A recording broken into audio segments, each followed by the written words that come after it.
সৌন্দর্যের প্রাচুর্যে ভরা সিলেট বিভাগ, সবখানে ছড়িয়ে আছে দৃষ্টিনন্দন সব পর্যটন কেন্দ্র। কি নেই এখানে! সিলেটের এমন প্রাকৃতিক বৈচিত্র্য উপভোগ করতে দেশ বিদেশের পর্যটক আর ভ্রমণপ্রিয় মানুষ ভিড় জমায়। আর আমরাও গিয়েছিলাম ব্লগ করতে ভোলাগঞ্জ সাদা পাথরে। আমরা যখন জলপ্রপাতটি সাঁতরে পার হওয়ার চেষ্টা করি তখন ঘটে বিপত্তি। ডুবে গেলাম। তারপর আমাদের সাথে কি ঘটলো আর আমরা কিভাবে বেঁচে ফিরলাম সেটা দেখতে হলে অবশ্যই ভিডিও ডেসক্রিপশনে ব্লগটা লিঙ্ক দেওয়া আছে, ওখানে গিয়ে ভিডিওটা দেখে আসতে হবে, অথবা এই ভিডিওটার আই বাটনে ক্লিক করে এখনই ভিডিওটা দেখে আসুন। ধন্যবাদ সবাই। চলুন গল্পে ফেরা যাক। চোখ দুটো বন্ধ করে দিলাম নিজের মুখ দিয়ে, আর অনেকক্ষণ পর ছেড়ে দিলাম। এটা কি হলো? কই কি হলো? আমি তো আপনার আদেশ পালন করলাম শুধু। দাঁড়া, তোর একদিন কি আমার একদিন। মারিয়াকে কিস করা? দাঁড়া, আমাকে আজ পর্যন্ত কোনো ছেলে ছোঁয়ার তো সাহসই পায়নি, আর তুই কি না? দাঁড়া। রাগে আগুন হয়ে আমার দিকে তেড়ে আসলো। অবস্থা বেগতিক বুঝে আমাকে আর পাইকে সোজা দৌড়, এক দৌড়ে ক্লাসে যখন এসে গেছি তখন আর ভয় নাই। তখন নিশ্চিন্তে আপনাদের পরিচয় দিয়ে দেই। আমি বাবা মায়ের দুই মাত্র ছেলে, তাহির আহমেদ তাহি। মানে আমার আরেকটি পিচ্চি ভাই আছে, এবার ইন্টার দ্বিতীয় বর্ষের স্টুডেন্ট। এর আগে অন্য একটা কলেজে ভর্তি হয়েছিলাম, কিন্তু যাতায়াতের অসুবিধার জন্য এই কলেজে ভর্তি হওয়া, কারণ বাবা ট্রান্সফার হয়ে এই শহরে এসেছেন, তাই আমাকেও টিসি নিয়ে এই শহরে আসতে হলো বাবা মায়ের সাথে। আর আজকে ছিল নিউ কলেজের ফার্স্ট দিন, তাই ফ্রেশ হয়ে নাস্তা খেয়ে কলেজের উদ্দেশ্যে চলে যাই। কলেজে ঢোকার সাথে সাথে দেখতে পাই কিছু মেয়েরা বসে বসে ছেলেদের র্যাগিং করছে। এদের মেয়ে না বলাই ভালো, কারণ এরা ছেলেদের মতো গাড়ির উপর উঠে বসে আছে। কি দিনকাল আইলো রে! আমি সাইড দিয়ে পালিয়ে যাওয়ার চেষ্টা করলেও ওরা আমাকে ঠিকই দেখে ফেলে। এই ছেলে, এইদিকে এসো। আমি না শোনার ভান করে চুপচাপ চলে যেতে থাকি। এরই মাঝে ওদের মাঝ থেকে একটা মেয়ে এসে আমার সামনে দাঁড়ায়। যেখানে বাঘের ভয় সেখানেই সন্ধ্যা হয়। এই ছেলে, তোমাকে ডাকা হচ্ছে, কানে শুনতে পাও না? ও সরি, হয়তো শুনতে পাইনি। হয়েছে, এখন চলো আমার সাথে। এই নে মারিয়া, ধরে এনেছি। এই ছেলে, তোমার নাম কি? আমি উত্তরটা দেওয়ার জন্য মেয়েটার মুখের দিকে তাকালাম। হ্যাঁ, মেয়েটা মাশাআল্লাহ অনেক সুন্দরী, চোখে কাজল, খোলা চুল, ঠোঁটে হালকা লিপস্টিক। কিন্তু এ কি, মেয়েটা তো একদম ছেলেদের মতো জিন্স শার্ট পরে আছে। মেয়েটার প্রতি এতক্ষণ যে অনুভূতিগুলো টের পাচ্ছিলাম এক নিমেষে হাওয়া হয়ে গেল। কি হলো, কথা বলছো না কেন? কোথায় হারিয়ে গেছো? ও হ্যাঁ, আমার নাম তাহির। কোন ইয়ারের? সেকেন্ড। আগে তো দেখিনি, নতুন এসেছিস নাকি? আচ্ছা, এখন একটা কাজ করতে হবে, তাহলে এই কলেজে থাকতে পারবি। কি কাজ? যে কোনো একটা মেয়েকে কিস করতে হবে। আমি 1 থেকে 30 পর্যন্ত কাউন্ট করব, এর মধ্যেই। কিন্তু? কোনো কিন্তু নয়। 1। কাউন্টও আরম্ভ করে দিল। কাউন্ট 25 পর্যন্ত হয়ে গেছে, কিন্তু আমি একই জায়গায় দাঁড়িয়ে আছি। নতুন কলেজ, কাউকেই তো চিনি না। এরই মাঝে সে 2800 কাউন্ট করে ফেলেছে। ওর দিকে তাকিয়ে আমার মাথায় একটা প্ল্যান আসে। তারপর 2 হাত দিয়ে ওর গাল দুটো ধরে ওকেই উম্মা দিয়ে ওর ঠোঁট নিয়ে নেই নিজের দখলে। আর ও চোখ দুটো বড় বড় করে তাকিয়ে থাকে আমার দিকে, আর ওর বান্ধবীরাও চোখ বড় বড় করে তাকিয়ে থাকে। আর তখনই উপরোক্ত ঘটনাটি ঘটে যা আপনারা শুরুতেই পড়েছেন। ক্লাসে যাবার কিছুক্ষণ পর ক্লাসে স্যার চলে আসে, আর কতক্ষণ পর দেখি সেই মেয়েটাও ক্লাসে এসে বসে। ওকে দেখে ওই জায়গা থেকে সবাই উঠে যায়, আর ও একলা একটা বেঞ্চে বসে আর আমার দিকে চোখ পড়াতে রাগী একটা লুক নিয়ে তাকিয়ে থাকে। যেহেতু আমি ক্লাসে নিউ, তাই স্যার আমাকে সবার সাথে পরিচয় করিয়ে দেন সামনে নিয়ে গিয়ে। আর তখন মেয়েটা ক্ষুধার্ত পাখিনীর মতো তাকিয়ে থাকে আমার দিকে। পরিচয় পর্ব হয়ে গেল। আমি বেঞ্চে গিয়ে বসার সাথে সাথে একটা ছেলে হাত বাড়িয়ে দেয়। আমি Tahi. Nice to meet you. Same to. যে ছেলেটার সাথে কথা বললাম তার নাম ছিল অয়ন। কিছুক্ষণ ক্লাস করার পর দুজনেই ফ্রি হয়ে যায়। তখনই আমি ওকে মারিয়ার কথা জিজ্ঞেস করি, আচ্ছা অয়ন, এই পেতনিটার সম্পূর্ণ পরিচয় দে তো। কোনটা? আমি মারিয়াকে দেখিয়ে দিলাম, আর অয়নের চোখে মুখেও বিস্ময়ের ছাপ দেখতে পেলাম। তুই মারিয়ার কথা বলছিস? তুই ওকে যা বললি, ও যদি শুনতে পেত তাহলে তোকে এখানেই পুঁতে রেখে দিত। হাসছিস কেন? আমি ওকে সকালে সব ঘটনা খুলে বলি। গুরু, তোমার পায়ের ধুলো দাও একটু। যে মেয়ের সামনে পুরো কলেজ কাঁপে, সিনিয়র এমনকি স্যাররাও ভয়ে কিছু বলে না, সেই মেয়েকে তুই... ভাই, এখন খোদাই তোকে বাঁচাতে পারে। কেন? একবার এক সিনিয়র ওকে প্রপোজ করায় কোথা থেকে একটা হকি স্টিক নিয়ে এসে যে কি মারলো, বেচারার পুরো একটা মাস হসপিটালেই কাটাতে হয়েছে। ও আচ্ছা, ওর ফ্যামিলি সম্পর্কে আমাকে কিছু বলতো। বাবা মায়ের একমাত্র মেয়ে, পুরো নাম মারিয়া ইসলাম মেঘলা, কিন্তু মা 7 বছর আগে একটা অ্যাক্সিডেন্টে মারা যায়। বাবা কোটিপতি ব্যবসায়ী, মেয়ের দিকে পর্যাপ্ত সময় দিতে পারেন না, তাই মেয়ের এই অবস্থা। খুব রাগী আর জেদি। ভাই, ও আজ তোকে কি করে কে জানে। কিছুই হবে না, দেখে নিস। এতটা কনফিডেন্ট? কারণ আমি এখনই ক্লাস থেকে পালাতে চলেছি। বাই, ভালো থাকিস। সোজা এক দৌড় দিলাম, কারণ মারিয়াকে জানলা দিয়ে দেখতে পেলাম কিছু ছেলেপেলে নিয়ে আমাদের ক্লাসের দিকে আসছে। ওদিকে মারিয়া এসে তাহিকে খুঁজে না পেয়ে, শয়তান, বেঁচে গেলি। মারিয়াকে কিস করা, তাই না? আজ তোকে বুঝাতাম মারিয়া কি জিনিস। এদিকে আমি বাসায় এসে ফ্রেশ হয়ে একটু খেয়ে ঘুম দিলাম, আর ঘুম দিয়ে উঠে একটু বাইরে বাইক নিয়ে চলে গেলাম। যদিও বাইক চালানোর সঠিক প্রশিক্ষণ নেই, কারণ নিউ কিনেছি, তাই একটু আস্তেই চালাচ্ছি। কিছুক্ষণ পর দেখলাম একটা সাইকেলও আমার চেয়ে আগে চলে গেছে, তাই আমিও স্পিড বাড়িয়ে দিলাম। আর তখনই কেউ রাস্তার মাঝে এসে পড়ায় বাইকের কন্ট্রোল হারিয়ে দিলাম বাইক থেকে একটা ঝাঁপ, যা আছে কপালে। এতক্ষণে নিশ্চয়ই আল্লাহর কাছে পৌঁছে গেছি। মনে মনে আল্লাহকে ডাকছি, হে আল্লাহ, এত তাড়াতাড়ি আমাকে তোমার কাছে তুলে নিলে। আমার তো এখনো বিয়েও হয়নি। খুব ইচ্ছা ছিল হুজুর নিয়ে একটা মেয়ে বিয়ে করব, কিন্তু তা পূরণ হতে দিলে না। কিন্তু যে জায়গায় পড়েছি তা নরম নরম লাগছে কেন, একদম তুলার মতো। এই শয়তান ছেলে, ওঠ। কথাটা শোনার সাথে সাথে দেখলাম আমি কারোর উপরে পড়ে আছি, আর সে আমার নিচে। আর মেয়েটাকে দেখে চমকে উঠলাম। সকালে সেই মেয়েটা, সে আমার নিচে, আমি তার উপরে। তার রাগী দৃষ্টি আমার চোখের দিকে, আর তার ঠোঁট জোড়াও কাঁপছে। আমি অপলকভাবে তার চোখের দিকে তাকিয়ে রইলাম। কি হলো, উঠছিস না কেন? আউচ, আমার কোমরটা গেল। আমি তার কথা শুনে উঠে বসে পড়লাম, আর ওর দিকে হাত বাড়িয়ে দিলাম, কিন্তু আমার হাত না ধরে একা একা উঠে পড়লো আর বলল, শোন, এই মারিয়া কারো কাছ থেকে কোনো সময় হেল্প নেয় না, বুঝলি? আমি হাতটা সরিয়ে নিলাম। এখন তোকে আমি শেষ করে দিব। সকালে আমাকে যেটা করেছিস, আর এখন যেভাবে সুপারম্যানের মতো আমার গায়ে ঝাঁপ দিয়েছিস, কেন রে? আর জায়গা ছিল না? এদিকে আমার কোমরটা হয়তো শেষ। উফ, সরি, আমি বাইকের নিয়ন্ত্রণ হারিয়ে ফেলেছিলাম। তাই বলে আর কোথাও জায়গা পাসনি? দাঁড়া, আজ তোকে কেটে এখানেই 2 টুকরো করে দিব। মারিয়া তার গাড়ির কাছে গিয়ে একটা বড় চাকু বের করলো। আমি আমার বাইকটা উঠিয়ে স্টার্ট দিয়ে দিলাম এক টান। পেছন থেকে শুনতে পেলাম মারিয়া অনেক কিছু বলছে, কিন্তু আমি সেদিকে ভ্রুক্ষেপ দিলাম না। বাসায় গিয়ে দেখি হাতটা কিছুটা ছিলে গেছে, তাই সেখানে ডেটল দিয়ে ধুয়ে তারপর ব্যান্ডেজ করে ফেললাম। রাতে খেতে গেলে আম্মু ব্যান্ডেজটা দেখে ফেলে। কি রে, হাতে কি হয়েছে? এই তো সামান্য কেটে গেছে। বল, কোথায় কি দুষ্টামি করে এসেছিস? সত্যি বলছি, কিচ্ছু করিনি। দাঁড়া, তোর বাবা আসলে তোর নামে বিচার দিব। আম্মুর এ কথা শুনে আমার ভয় কলিজা শুকিয়ে গেল, কারণ আব্বুকে আমি খুব ভয় পাই। একদম গম্ভীর একটা মানুষ, মুখে কোনো সময় হাসি দেখা যায় না। যাক, আর খাওয়া হয়ে গেছে। রুমে গিয়ে দরজায় সিটকিনি লাগিয়ে ঘুমিয়ে পড়লাম। পরের দিন কলেজে যাবার সাথে সাথে কেউ আমার শার্টের কলার ধরে টেনে নিয়ে গেল। কাল তুই আমার সাথে অনেক অন্যায় করেছিস, এখন চুপচাপ আমার কাছে ক্ষমা চেয়ে নে, না হলে হাতে এটা দেখেছিস। আমি ওর হাতের দিকে তাকিয়ে দেখি একটা হকি স্টিক নিয়ে এসেছে, তাই ভাবলাম এখন ওকে সরি বলে পরেরটা দেখা যাবে। আই এম সরি মিস পেতনি, এটা বলেই মুখে চেপে ধরে বললাম, হাই আল্লাহ, এটা কি বলে ফেলেছি। মারিয়ার দিকে তাকিয়ে দেখি আমার দিকে এমনভাবে তাকিয়ে আছে যেন আমাকে এখনই গিলে খাবে। কি বললি তুই? গলা চেপে ধরে একেবারে আমার মুখের কাছে এসে আমার চোখের দিকে তাকিয়ে আছে। সরি। তোর মতো ফাজিল আমি আজ পর্যন্ত দেখিনি। তুই আস্ত একটা ফাজিল। Same to you. কি বললি? না, আপনার কানে সমস্যা আছে, আমি কিছুই বলিনি। না বললেই সেটা তোর জন্য ভালো। এখন চুপচাপ ক্লাসে যা। আমি চুপচাপ ক্লাসে বসে পড়লাম। ক্লাসে এসে বসার পর অয়ন আমার কাছে আসে। তুই ঠিক আছিস তো? বাট কেন? না, মারিয়াকে দেখলাম তোর কলার টেনে নিয়ে যাচ্ছে, তাই।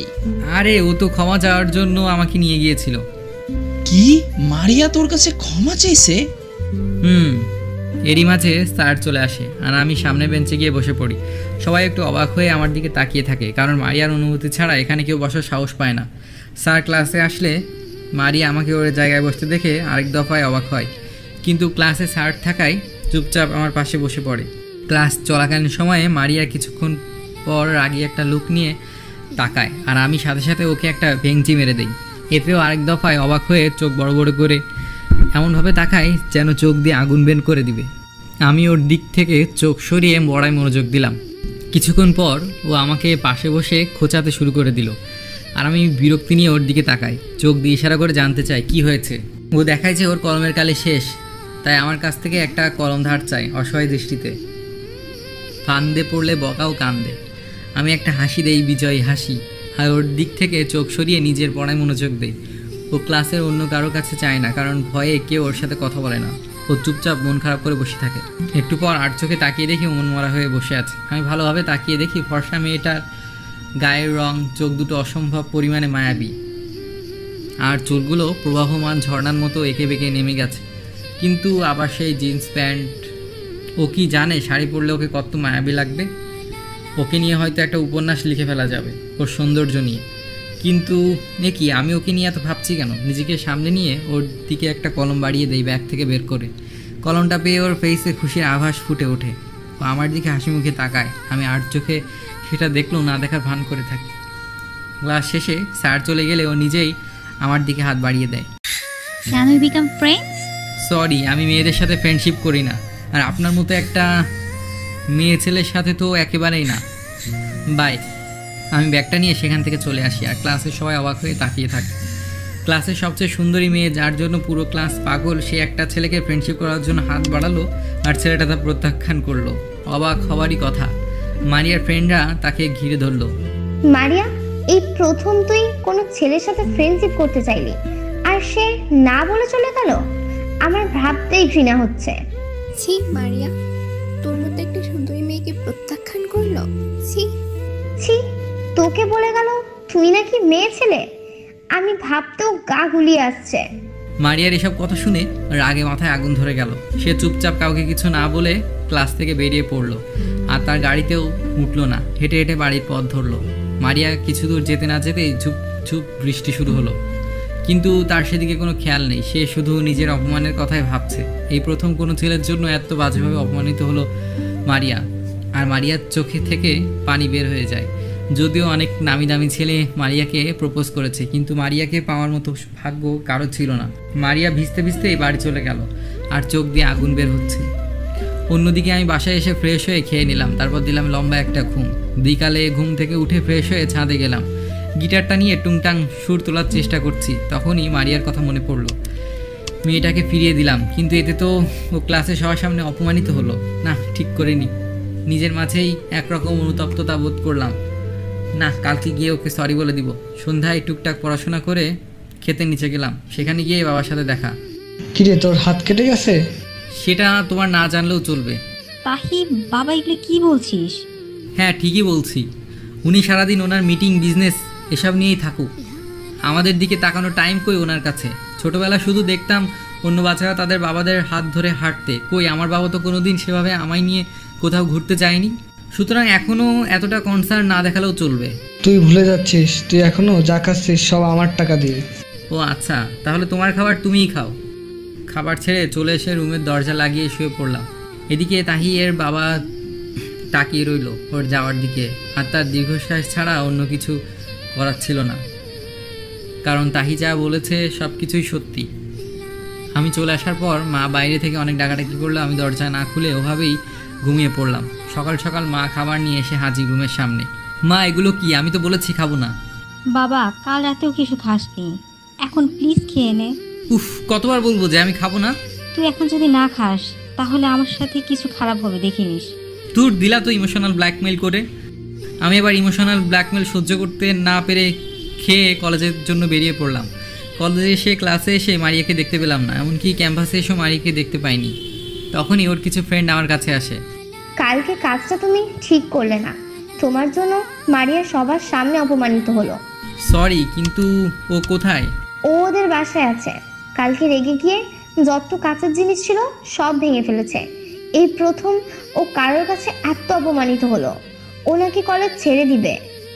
আমার জন্য কেউ কলেজ ছেড়ে দিবে এটা ভেবে খারাপ লাগলো, তাই ওর বান্ধবীদের বললাম ওর বাসার ঠিকানা দিন, আমি নিজে গিয়ে ক্ষমা চেয়ে আসবো। তারপর কলেজ ছুটি হলে আমি মারিয়াদের বাসার উদ্দেশ্যে বেরিয়ে পড়ি ওর বান্ধবীদের কাছ থেকে ঠিকানা নিয়ে। মারিয়াদের বাসার সামনে গিয়ে দেখি বিরাট একটা বাড়ি, আমাদেরটা থেকেও অনেক বড়। আমি ভিতরে গিয়ে ওকে সোফায়ের উপর বসা দেখতে পাই। আমাকে দেখা মাত্র ও নিশ্চুপ হয়ে যায়। কেন এসেছো এখানে? দেখো মারিয়া, কালকে যা হয়েছে আমি তার জন্য দুঃখিত। আসলে ছোটোবেলা থেকে আমি মেয়েদের সাথে কেন জানি তেমন ফ্রি হতে পারি না, তাই মেয়েদের সাথে কোনো সময় ফ্রেন্ডশিপ করি না। হ্যাঁ, অমনিতে আমি অনেক দুষ্টুমি করি, ঠিক আছে, কিন্তু মেয়েদের ফ্রেন্ড বানাতে গেলে আমার অনেক অস্বস্তি লাগে, তাই কালকে তোমাকে না করে দিয়েছিলাম। Please try to understand. আমি কিচ্ছু শুনতে চাই না, বেরিয়ে যা এখান থেকে। Maria sorry, please. Okay, let be friends. সত্যি বলছিস? মারিয়া হাত বাড়িয়ে দেয়। আচ্ছা, এখন আমি চলি, ওকে? আরে তোমার ফোন নাম্বার তো দিয়ে যাও।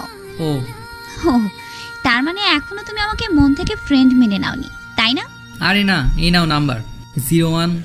ওকে, কালকে কলেজে আসবা কিন্তু, ঠিক আছে? আচ্ছা, আমি আসি, বাই। আরে কিছু খেয়ে তো যাও। না, আমার বাসায় যেতে হবে, বাই।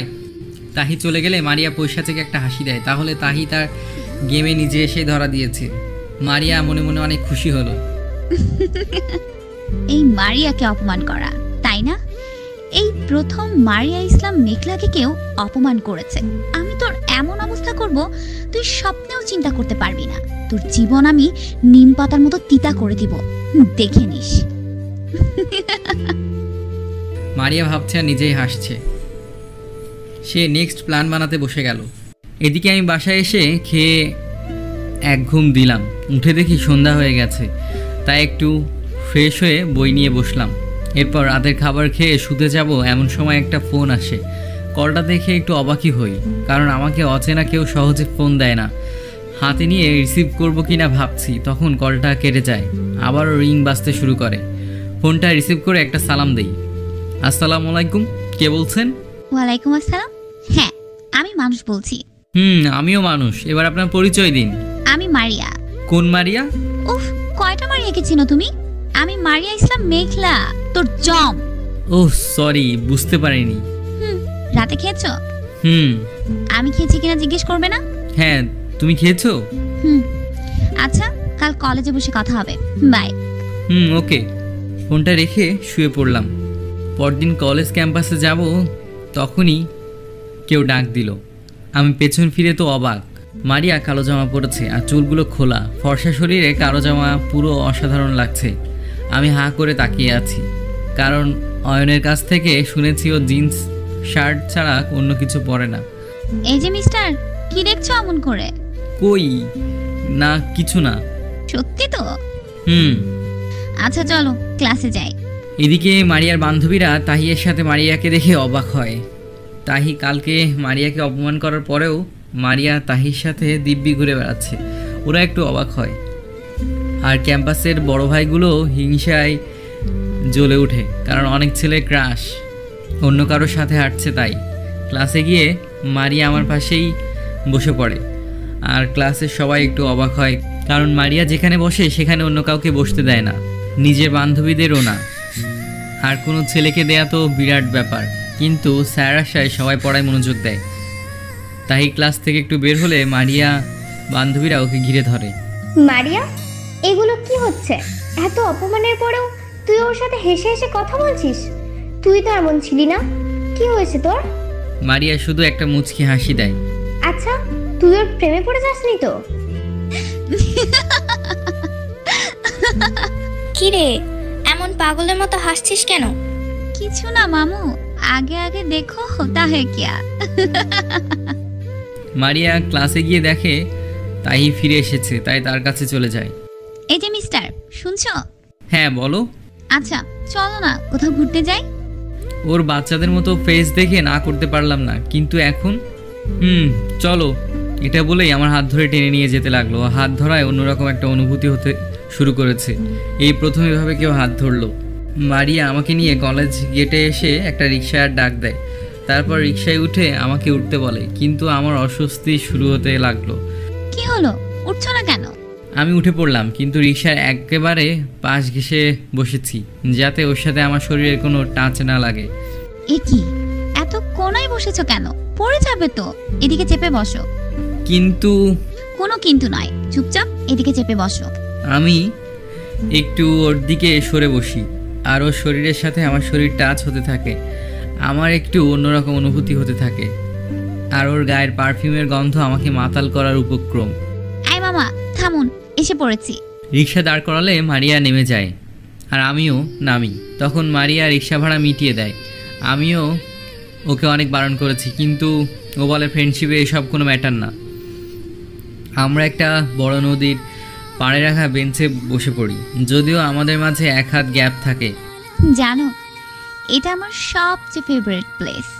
ও মা মারা যাবার পরে একা একা এসে এখানে বসে থাকতাম। এই নদীর বহমান পানি আর মানুষদের জীবন সংগ্রামের চেষ্টা দেখে অনেক ভালো লাগতো। তখন মনটা ভালো হয়ে যেত। ও আচ্ছা, আন্টিকে খুব মিস করো তাই না? হুম। ওর চোখে পানি দেখে বুঝতে পারি ওর রাগী হলেও মনটা অনেক ভালো। আচ্ছা চিন্তা করো না, আমাদের জীবনে এমন কিছুই আসে তাই না, কিন্তু সব তো আমরা ধরে রাখতে পারি না, তেমন মানুষ মরণশীল। সুতরাং এসব বিষয়ে চিন্তা করে মন খারাপ করবে না, ওকে? আচ্ছা আমি এখন উঠি, আম্মু টেনশন করবে। আর কিছুক্ষণ বসো না। সরি, আমাকে যেতে হবে। It's okay. সেদিনের পর থেকে মারিয়া অল টাইম আমার কেয়ার করা শুরু করে। অল টাইম খেয়েছি কিনা, কি করছি, সব ইনফরমেশন তার চাই। আর ক্লাসের ফাঁকে একজন আরেকজনের দিকে তাকিয়ে থাকা, ক্লাস না করে আড্ডা, নানা জায়গায় ঘুরতে যাওয়া, আমার দিকে তাকিয়ে ওর মুচকি মুচকি হাসা, ওর মায়াবী মুখটা দেখা, লুকিয়ে লুকিয়ে ফুচকার আড্ডা, সব আমার জীবনের অনেক অংশ হয়ে যায়। মারিয়াকে দেখে মনে হয় হয়তো আমাকে পছন্দ করে, আর আমারও ওকে ভালো লাগে। ওর মায়াবী মুখটা, ওর কেয়ার, শাসনগুলো সব কিছুই ভালো লাগে। আচ্ছা আমি কি ওকে ভালোবাসি? নিজেকে নিজে প্রশ্ন করলেও কোনো উত্তর পাই না, কিন্তু চোখ বন্ধ করলেই ওর মুখটা দেখতে পাই। একদিন হঠাৎ ও ফোন করে, তখনই দেখা করতে বলে। আমি বুঝতে পারছি না কেন এত আর্জেন্ট দেখা করতে বলেছে, তাই টেনশন করতে করতে চলে যাই। গিয়ে দেখি মারিয়া আগেই সেখানে বসে আছে। মারিয়া, কি হয়েছে তোমার? এত জরুরি কেন ডাকলে? তুমি ঠিক আছো তো? আরে তেমন কিছু না, কাল তো পহেলা বৈশাখ আর কলেজে অনুষ্ঠান। কাল কলেজে অনুষ্ঠানে কি পরে আসবে তুমি? মাথা চুলকাচ্ছে আর ভাবছি কি পরা যায়। আমি আগেই বুঝেছি তুমি সিলেক্ট করতে পারবে না, তাই তোমার জন্য এটা নিয়ে এসেছি। প্যাকেটটা হাতে নিয়ে দেখি একটা লাল পাঞ্জাবি। এটা কার? এটা তোমার জন্য এনেছি, কাল এটা পরে আসবে। ওকে? ওকে, বাট তোমার জন্য তো কিছু আনলাম না। আরে আমার জন্য আনতে হবে না, কালকে তোমার জন্য একটা সারপ্রাইজ আছে। কি? সেটা কালকেই দেখতে পাবে। এখন বাই। Okay bye. পরদিন সকালে ওর দেওয়া পাঞ্জাবিটা পরে আয়নায় গিয়ে দেখি অনেক সুন্দর লাগছে, ওর চয়েস আছে বলতে হবে। বাইকটা নিয়ে বেরিয়ে পড়ি। কলেজে গিয়ে মারিয়াকে দেখতে পাই না। তাকে কল দিব, তখনই ওর গাড়ি ক্যাম্পাসে প্রবেশ করে। আমি ওকে দেখে হাঁ হয়ে তাকিয়ে থাকি। এ কি, এটা কিভাবে সম্ভব? আমার চোখ দুটো বিশ্বাস করতে পারি না, সব কিছু ঝাপসা মনে হচ্ছে। হায় আল্লাহ, আমি কি দেখছি? আমার চোখ দুটো মুছে আবার ওর দিকে তাকালাম। হ্যাঁ, এটা মারিয়াই। সদ্য একটা শাড়ি প্লাস ম্যাচিং ব্লাউজ, চুলগুলো খোলা, হালকা লিপস্টিক, এত সুন্দর লাগছে ভাষায় প্রকাশ করা যায় না। আমি হাঁ হয়ে তাকিয়ে থাকতে থাকতে কখন যে ও আমার কাছে চলে এসেছে বুঝতেই পারিনি। এই যে মিস্টার পাঞ্জাবিওয়ালা, মুখটা বন্ধ করুন, না হলে মাছে ঢুকে যাবে যে। আমি ওর কথা শুনে থতমত খেয়ে ওর দিক থেকে চোখ সরিয়ে নেই। আচ্ছা আমাকে কেমন লাগছে? সুন্দর। শুধু সুন্দর না, অনেক সুন্দর। সত্যি? হুম। আচ্ছা চলো ভেতরে যাওয়া যাক। মারিয়া হুট করে আমার হাতটা ধরে বসলো। এই কি মারিয়া, এটা কি করছো? কেউ দেখলে খারাপ ভাববে। যা যার ইচ্ছে ভাবো, তাতে আমার কি। মারিয়া আমার হাত ধরে হাঁটতে থাকলো। আমিও কিছু বললাম না, ওর সাথে হাঁটতে লাগলাম। কিন্তু আমার অদ্ভুত একটা অনুভূতি হচ্ছিল এই প্রথম কোনো মেয়ের হাত ধরে হাঁটার জন্য। অনেক ভালো লাগছিল কেন জানি। এরপর অনুষ্ঠানে গিয়ে বসলাম, কিন্তু সেখানে যাওয়ার পর সবাই দেখি মারিয়ার দিকে হাঁ করে তাকিয়ে আছে। আর কিছু ছেলে তো চোখই ফিরাচ্ছে না, তাই কিছুক্ষণ থেকেই ওর হাত ধরে টেনে বাইরে নিয়ে এলাম। এ কি, বাহিরে আনলে কেন? আমার ভালো লাগছিল না তাই। ও আচ্ছা জনাব, তা আপনার এখন প্ল্যান কি শুনি? চলো বাইকে করে ঘুরে আসা যাক। না, তার চেয়ে বরং একটা রিক্সায় করে সারা শহর ঘুরে বেড়ায়। আমি আমার এক ফ্রেন্ডকে বলে দেই বাইকটা বাসায় দিয়ে আসতে। এরপর একটা রিক্সা ডাক দিয়ে মারিয়াকে সাথে নিয়ে রিক্সায় উঠি আর আর চোখে ওকে দেখতে থাকি। আর মারিয়া সেটা বুঝে মুচকি মুচকি হাসে। ওকে অদ্ভুত অপ্সরার মতো লাগছে। হঠাৎ ও আমাকে অবাক করে দিয়ে আমার ঘাড়ে ওর মাথা রাখে, আর আমি অবাক হয়ে যাই। আমি সরে যেতে গেলে, এই এই এত নড়াচড়া করছো কেন? আমার কেমন জানি লাগছে। চুপচাপ এভাবেই বসে থাকো, আই ফিল বেটার। আমিও শক্ত করে ওভাবে বসে রইলাম। বাতাসে ওর অবাধ্য চুলগুলো বারবার আমার মুখের উপর এসে পড়ছে, আর ওর চুলের মিষ্টি ঘ্রাণ আমাকে পাগল করে তুলছে। আমার বুকের বাঁ পাশটা প্রচণ্ড কাঁপাকাঁপি শুরু করে দিয়েছে। আচ্ছা, আমি কি ওকে জিজ্ঞেস করবো চুলের ঘ্রাণ এত মিষ্টি কেন? আচ্ছা, সব মেয়েদের চুলের ঘ্রাণ কি এমন মিষ্টি হয়?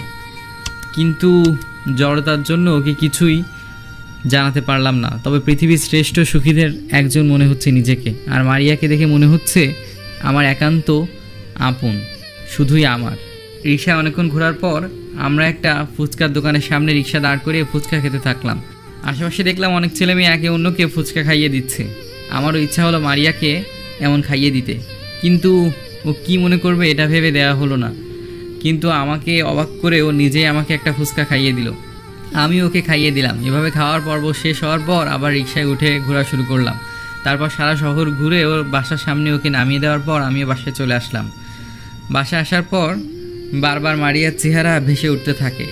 এ কী হচ্ছে আমার সাথে? ওর কথা এক মুহূর্তের জন্য ভুলতে পারছি না। না, আমার লাইফে ওর খুব দরকার। আমি ওকে ভালোবেসে ফেলেছি। রাতে খাবারের পর ওকে নিজেই কল দিলাম। হ্যালো, আসসালামু আলাইকুম। কী হলো, কথা বলছো না কেন? ভাবছি। কি ভাবছেন ম্যাম? যদি আমাকে জানাতেন। চাঁদ আজকে উল্টো হয়ে ওঠেনি তো যে স্যার নিজেই কল দিলেন? ও আচ্ছা, রাখছি, বাই। এই শোনো শোনো, রাগ করেছো? না। আচ্ছা, খেয়েছো? তুমি? তুমি? কালকে তো কলেজ বন্ধ, নদীর পাড়ে একটু আসতে পারবে? ও মা, হঠাৎ স্যার নিজে আসতে বললেন, স্পেশাল কিছু আছে নাকি? সেটা কালকেই দেখতে পাবে। Bye, good night. Okay, bye. মারিয়ার সাথে কথা বলা শেষ হলে ভাবছি কিভাবে ওকে মনের কথাটা জানাবো। ও যদি উল্টাপাল্টা কিছু ভেবে ফ্রেন্ডশিপ নষ্ট করবে না তো। তারপর আমার মনের অপ্রকাশিত কথাগুলো ওকে জানানো খুব প্রয়োজন। যাক, এখন ঘুমাই। সকাল সকাল উঠে কালো একটা শার্ট আর কালো একটা প্যান্ট পরে বের হলাম। একটা ফুলের দোকানে গিয়ে ওর জন্য টকটকে একটা ফুল কিনে তারপর নদীর পাড়ের উদ্দেশ্যে বেরিয়ে পড়লাম। গিয়ে দেখি সেখানে মারিয়া আর তার ফ্রেন্ডসরা গল্প করছে। আমি ওদের দেখে একটু দাঁড়িয়ে গেলাম। এই বদে হাড্ডিগুলো এখানে কেন এলো? আমি পেছনে দাঁড়িয়ে ওদের কথা শুনতে লাগলাম আর অপেক্ষা করতে লাগলাম ওরা কখন যাবে, দেখি ওরা কি বলছে। কি রে মারিয়া, আজ আমাদের সত্যিটা বলতেই হবে। তোর আর তাহির মাঝে কি চলছে? আর কিছুই না, ছাড় তো। তোরা তো মনে হয় প্রেমে হাবুডুবু খাচ্ছিস। কি রে, হাসছিস কেন? তোদের কথা শুনে না হেসে থাকতে পারলাম না। প্রেম, তাও ওই ছোট লোকের সাথে? উফ, আমাকে হাসালি। মানে এসব তুই কি বলছিস? হ্যাঁ, যেদিন ওই ছোট লোকটা আমাকে ক্লাসের সবার সামনে অপমান করেছে সেদিনই আমি প্ল্যান করেছি ওকে উচিত একটা শিক্ষা দিব। আর তাই ওর সাথে ফালতু ঘোরাফেরা, স্টুপিডটাকে ফুসকা খাইয়ে দেয়া, আরো কত কিছু করতে হয়েছে। কিন্তু আমি জানি ও এখন আমাকে অনেক পছন্দ করে আর আই এম শিওর ও আজকে আমাকে প্রপোজ করবে। তোরা প্লিজ এখন যা, ও এসে শুনতে পারলে আমার এতদিনের বানানো প্ল্যান পুরো দমে ফেল করবে। ওকে, তবে এটা বলবো তুই একটা জিনিয়াস। এখন যা। ওর বান্ধবীরা ওঠার আগে আমি সেখান থেকে বের হয়ে চলে আসলাম। বুকের বাঁ পাশটা খুব ব্যথা করছে, চোখ দুটোও মানছে না, সমানে পানি ঝরিয়েই চলছে। হাত থেকে ফুলের তোড়াটাও পড়ে গেল, পা দুটোও চলছে না। অনেক কষ্টে বাসায় গিয়ে পৌঁছালাম। বাসায় গিয়ে একটা শাওয়ার নিলাম, চোখ দুটো ফুলে গেছে, তাই একটু ঘুমানো ট্রাই করলাম। বিকালে ঘুম থেকে উঠে দেখি মারিয়ার অনেকগুলা কল, তাই রেগে ফোনটা একটা আছাড় মারলাম। তারপর বেলকনিতে গিয়ে বসে পড়লাম। ভাবতে অবাক লাগছে, ও আমাকে এভাবে ঠকিয়েছে, কিন্তু ওর প্রতিটা অভিনয় দেখে মনে হয়েছিল এটা সত্যি। আমি বেলকনিতে বসে বাইরের ব্যস্ত শহরের দিকে তাকিয়ে থাকলাম। আজ 2 দিন ধরে কলেজে যাই না, আর ফোনটাও অফ। নিজেকে এখন অনেকটা বুঝিয়ে নিয়েছি, তাই আজ কলেজের উদ্দেশ্যে চললাম। ক্যাম্পাসের মাঠে আসার সাথে সাথে মারিয়া আমার সামনে দৌড়ে চলে আসে। তুমি কোথায় ছিলে দুদিন? জানো এই দুদিনে কত ফোন করেছি, ফোনটা অফ করে রেখেছো কেন? আমি ওর দিকে তাকিয়ে আছি। ওর চোখ দুটো দেখলে মনে হয় না এই নিষ্পাপ চোখ দুটো মিথ্যা জানে। কি হলো, কথা বলছো না কেন? তুমি জানো না আমার তোমার জন্য কত টেনশন হয়েছিল? আমি পাগলের মতো হয়ে গিয়েছিলাম। কি হয়েছে তোমার? আমি আর ওর অভিনয়গুলো সহ্য করতে না পেরে ঠাস ঠাস করে 2টো চর বসিয়ে দিলাম। পুরো ক্যাম্পাস আমাদের দিকে তাকিয়ে থাকে, আর মারিয়াও গালে হাত দিয়ে অবাক চোখে তাকিয়ে থাকে। কি ভেবেছিস তোর অভিনয়গুলো বুঝতে পারবো না? এখন সব ভালোভাবে বুঝে গেছি তোর অভিনয়। অনেক ভালো অভিনয় করতে পারিস, দয়া করে আমার সামনে আর আসবি না। তোর মুখটা দেখতেও ইচ্ছা হচ্ছে না, ফালতু কোথাকার। এটা বলে রাগে ওর সামনে দিয়ে ক্লাসে গিয়ে বসলাম। এদিকে মারিয়া এখনও গালে হাত দিয়ে দাঁড়িয়ে আছে। তার প্ল্যান এত বাজেভাবে ফেল করবে তা সে কিছুতেই বুঝতে পারেনি। সে গালে হাত দিয়ে পুরা চারপাশে তাকিয়ে দেখলো সবাই ওর দিকে অবাক চোখে হাঁ করে তাকিয়ে আছে। মারিয়া অপমানের রাগে কাঁপতে কাঁপতে বাসায় চলে গেল। বাসায় গিয়ে রাগে নিজেকে কন্ট্রোল করতে না পেরে নিজের হাতের শিরার উপর ব্লেড দিয়ে একটা টান দিল, আর হাত থেকে গলগল করে রক্ত বের হচ্ছিল। মারিয়া ব্যথায় একটা চিৎকার দিল। তার বাবা বাসায়ই ছিল। সে হঠাৎ মারিয়ার রুমে এসে দেখে মারিয়া অজ্ঞান হয়ে আছে আর হাতের শিরা কাটা। সে দ্রুত রক্ত বন্ধ করার ব্যবস্থা করে মারিয়াকে তখনই হসপিটালে নিয়ে গেল। এদিকে আমি ক্লাসে আসার পর মারিয়ার বান্ধবীরা আমার কাছে আসে। কাজটা তুমি ঠিক করলে না। ঠিক বলেছেন, 4টা ওর গালে না মেরে আপনাদের গালে মারা উচিত ছিল। আপনার বান্ধবী ভুল করছে আর আপনারা তার সঙ্গ দিচ্ছিলেন। একবারও বলেননি যে ও যা করছে সেটা অন্যায়। আসলে দোষও করেনি, দোষটা আপনাদের। চটা আপনাদের মারা উচিত ছিল। সত্যিকারে বন্ধুরা বন্ধুদের ভুল ধরিয়ে দেয়, তারা এইভাবে কারোর সাথে অন্যায় করতে সাহায্য করে না।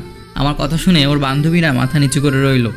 আমার আর ক্লাসে ভালো লাগছিল না, মেজাজটা চরম বিগড়ে আছে। তাই কলেজ থেকে বেরিয়ে ফুপির বাসায় চলে গেলাম। আমাকে দেখে ফুপি অবাক।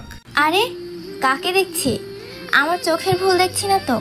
না, ঠিকই দেখছো, তোমার ছেলে এসেছে। ও তো মহারাজ। আমাদের বাসা থেকে আপনাদের বাসার দূরত্ব মাত্র 1 ঘন্টা 20 মিনিট, কিন্তু গত 2 বছরও আপনার দর্শন পেলাম না। আজ হঠাৎ সূর্য কোন দিক দিয়ে উঠলো? আচ্ছা, আমি তাহলে আসি। এখান থেকে 1 পা নড়লে তো ঠ্যাং ভেঙে রেখে দিব। আমি কাউকে ভয় পাই না কিন্তু আল্লাহ ছাড়া। পিচ্ছি শয়তান একটা। আচ্ছা ভাইয়া ভাবি কেমন আছে? ভালো আছে। আচ্ছা একটু রেস্ট নে, আমি তোর জন্য নাস্তার ব্যবস্থা করছি। আচ্ছা ফুপি, আলো কোথায়? ও, পরিচয় দিয়ে দেই। আলো হচ্ছে আমার ফুফা ফুপির একমাত্র মেয়ে। আমার সাথেই পড়ে, তবে অন্য কলেজে। আছে নিচের ঘরে, যা গিয়ে দেখ। ওকে। দোতলায় গিয়ে আমার ঘর চিনতে মোটেও অসুবিধা হলো না। আমি দেখলাম ও বই পড়ছে। এই মেয়ের আবার এক রোগ, ছোটবেলা থেকে বই পড়া ছাড়া কিচ্ছু বোঝে না। যদি কেউ জিজ্ঞেস করে তোমার প্রিয় জিনিস কি, তার উত্তর হবে বই। যদি জিজ্ঞেস করে তোমার কি সবচেয়ে বেশি ভালো লাগে, ও বলবে বই পড়া। যদি জিজ্ঞেস করে তুমি সব থেকে কাকে বেশি ভালোবাসো, ও বলবে বইকে। মানে ওর পুরো লাইফটা বইকে বিসর্জন দিয়ে ফেলেছে। মাঝে মাঝে ভাবি ফুফা ফুপি কি ওর জন্মের পরেই ওর হাতে বই ধরিয়ে দিয়েছিল, যে বইয়ের জন্য এত পাগল। যাক, বাদ দেই। ও রুমের সামনে গিয়ে দেখি দরজা খোলা। ঢোকার সাথে সাথে দেখতে পাই আমার অনুমান ঠিক, চশমিশটা বই পড়ছে। কিরে চশমিশ, কি করিস? ও আমাকে দেখে ভূত দেখার মতো চমকে উঠলো। তুই কখন এলি? এই তো এখনই। ও আচ্ছা, মামা মামি কেমন আছে? ভালো। আচ্ছা, তুই কি কোনোদিনও বই ছাড়তে পারবি না এই গোল চশমাটার মতো? হায় আল্লাহ, আমরা বই পড়তে গেলে ফোনটা চিৎকার দিয়ে বলে ওঠে, তুমি আমার জায়গায় অন্য কাউকে দিতে পারলা জানো, আর তোর ক্ষেত্রে সব উল্টো। দেখ, আমাকে বই পড়তে দে, ডিস্টার্ব করিস না। ওকে। এটা বলে ও চশমাটা খুলে দিয়ে দৌড় দেই। এখন যত ইচ্ছা পড়। শয়তান, ওটা ছাড়া আমি দেখতে পাই না, প্লিজ ওটা দিয়ে দে। দিব, তবে একটা শর্ত, তোদের এলাকাটা আমাকে ঘুরিয়ে দেখাতে হবে। আচ্ছা ঠিক আছে, এখন দে। প্রমিস তো? ওকে, প্রমিস। ও চশমাটা ওর হাতে দিয়ে দেই। শয়তান, আমার ঘর থেকে বের হ। তখনই ফুপি নাস্তা নিয়ে ঘরে প্রবেশ করে। এই, তুই আমার ছেলেকে বের হতে বলছিস? তোর এত সাহস বেড়ে গেছে? দেখো না ফুপি, আমি এতদিন পর এলাম, আমার সাথে কেমন ব্যবহার করছে। আরও চোখ দুটো বড় বড় করে রাগি চোখে তাকিয়ে রইল আমার দিকে। শোন, এসব বই পড়া এখন বাদ দে। ও এসেছে, বিকালে ওকে নিয়ে আমাদের শহরটা ঘুরে দেখিয়ে আনবি। ও চোখ দুটো কড়মড় করে আমার দিকে তাকিয়ে হ্যাঁ বলল। ফুপি চলে গেলে আমি ওর বিছানায় শুয়ে পড়ি। কিরে, কেমন দিলাম? আমার সাথে পাঙ্গা নিবি না, বুঝলি? শয়তান, আজ তোর একদিন কি আমার যতদিন লাগে। একটা বালিশ আমার দিকে ছুঁড়ে মারলো, আমিও একটা বালিশ পেয়ে ওর দিকে ছুঁড়ে মারলাম। দুজনে এভাবে বালিশ ছোড়াছুড়ি চালাতে থাকলাম কতক্ষণ। তারপর দুজনে শান্ত হয়ে দেখি রুমের অবস্থা 12টা। শয়তান, তুই আমার রুম নষ্ট করে দিলি, এখনই গুছিয়ে দিবি। আপনি যার সাথে কথা বলছেন সে এখন আউট অফ রিচেবল, কিছুক্ষণ পর আবার ডায়াল করুন। ধন্যবাদ। এটা বলে আমি রুম থেকে কেটে পড়লাম, আর আলো আমার 14 গোষ্ঠী উদ্ধার করতে লাগলো। এদিকে হসপিটালে মারিয়াকে নিয়ে আসার পর ডাক্তার তার বাবাকে বলে, আর এক মুহূর্ত দেরি হলেও ওকে আর বাঁচাতে পারতাম না। ওর বাবা মেয়ের এমন কাণ্ড কেন করলো ভেবে পাচ্ছে না, কিন্তু তার কাছে মারিয়া ছাড়া আর কিছু নেই। সে মারিয়ার সব ইচ্ছা পূরণ করেছে ছোট থেকে। সে মারিয়ার খুশির জন্য যা ইচ্ছা তাই করতে পারে। এখন মারিয়ার জ্ঞান ফিরলে জানা যাবে মারিয়া কেন এমন করেছে। মারিয়ার বাবা মারিয়ার কাছে বসে আছে। বিকেলে মারিয়ার জ্ঞান ফিরলে তার বাবা প্রশ্ন করে কেন এমন করেছে। মারে, তুই কেন এমন করলি? তোর কি লাগবে বল, আমি আমার সাধ্যমতো তোকে এনে দিব। বাবা, আমি বাসায় যেতে চাই, এখন কিছু ভালো লাগছে না। কেন করলি সেটা তো বল। বাবা, বললাম তো আমার ভালো লাগছে না, আমি বাসায় যেতে চাই। মারিয়ার বাবা মারিয়াকে নার্সের সাহায্যে গাড়িতে নিয়ে বসায়, পরে গাড়ি স্টার্ট দেয়। এদিকে বিকালে আলো আমাকে নিয়ে ঘুরতে বের হয়, ওর সাথে হাঁটছি, কিন্তু ও বারবার এদিক ওদিক তাকাচ্ছে আর ওর চোখে ভয়ও দেখতে পাচ্ছে, নিশ্চয়ই কোনো রহস্য আছে। এদিকে মারিয়া গাড়িতে যাওয়ার সময় দেখতে পায় তাহি অন্য একটা মেয়ের সাথে ঘুরছে। তখনই তাহির চরমার দৃশ্যটা ওর মনে পড়ে যায়, ওর চোখে আগুন জ্বলতে থাকে। এই প্রথম তার গায়ে কেউ হাত তুলেছে। এদিকে আমি আলোর সাথে হাঁটছি, হঠাৎ সামনে একটা ছেলেকে দেখে ও থমকে দাঁড়ায়, আর ছেলেটাও ওকে দেখে থমকে দাঁড়ায়। তারপর আলো অন্যদিকে ফিরে দাঁড়ায় আর ছেলেটা আমাদের কাছে চলে আসে। ছি আলো, ছি, তুমি আমার সাথে এমনটা করতে পারলে? আমাকে বাদ দিয়ে অন্য ছেলের সাথে ঘুরছো। আর বুকটা ব্যথা করছে খুব। কেউ আমাকে এক বোতল মদ দে, আমি খেয়ে গরিবের বাপ্পারাজ হয়ে যাই। আমি ছেলেটার কথা শুনে সপ্তম আশ্চর্যে পৌঁছে গেলাম, আর আলোর দিকে তাকিয়ে দেখি সে হাত দিয়ে ছেলেটাকে ইশারা করছে চলে যেতে। আমার ধারণাই ঠিক, কোনো ঘাপলা আছে। তা মিস্টার গরিবের বাপ্পারাজ, আপনার অবগতির জন্য জানানো যাচ্ছে যে আমি মাসুম বাচ্চাটা ওর দুই মাত্র ফুফাতো ভাই, আর কিছু না।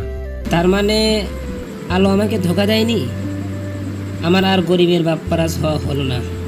আলো ওর দিকে ফিরে রাগী গলায় বলতে শুরু করলো, আমি আগেই বুঝেছিলাম তুমি একটা আস্ত গাধা, আর আজ আমার সে ধারণা সত্যি করে দিলে। সামান্য কমন সেন্সটুকু নেই? এই শয়তানটা এখন গিয়ে সবাইকে ঢোল পিটিয়ে বলে দিবে। ও মিস আলো, বইয়ের ফাঁকে ফাঁকে তাহলে এইসব চলছে? বাহ, এখন যদি আমাকে ট্রিট দেন তাহলে মুখ বন্ধ করতে পারি। শয়তান, তুই সত্যি বলছিস? আম্মুকে বলবি না? এরপর ওদের টাকায় পেট ভরে খেলাম, ওদেরও কিছুটা স্পেস দিলাম কথা বলার। পরে ছেলেটা এসে আমার সামনে দাঁড়ালো। ভাই, আপনি সত্যিই মহান। আপনি পলাশীর যুদ্ধে থাকলে হয়তো নবাব সিরাজউদ্দৌলা পরাজিত হতো না। ভাই, আমার ভুল হয়েছে, ক্ষমা করে দেন। আরে দুলা ভাই, কি বলছেন এসব?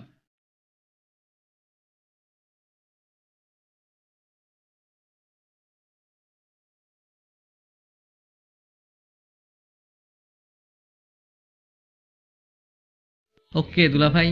এরপর সে আলোকে বলল,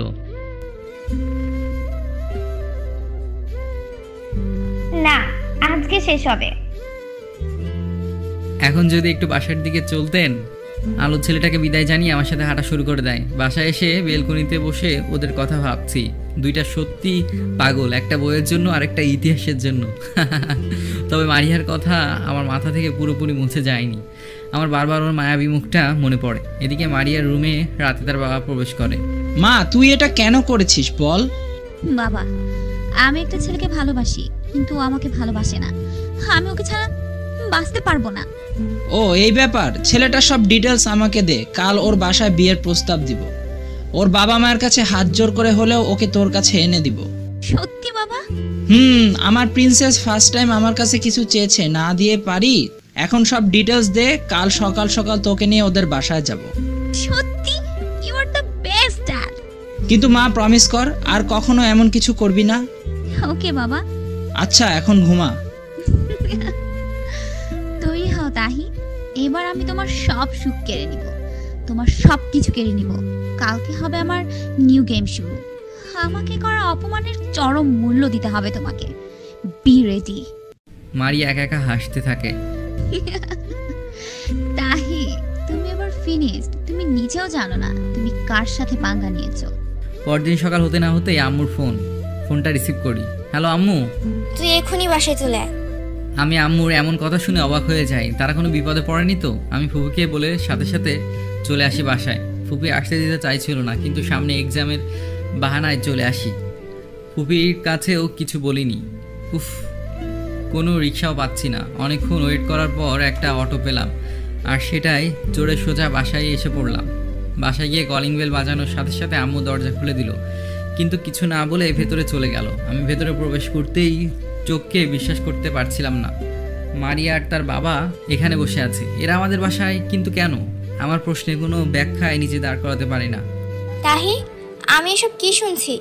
ছি, মেয়েটা তোকে এত ভালোবাসে, আর তুই ওকে এত কষ্ট দিলি? সামান্য ভুল বোঝাবুঝি হয়েছিল তাই বলে ওকে এত শাস্তি দিবি? জানিস তোর জন্য ও সুইসাইডও করতে গিয়েছিল। কথাটা শোনার সাথে সাথে মারিয়ার দিকে তাকায়।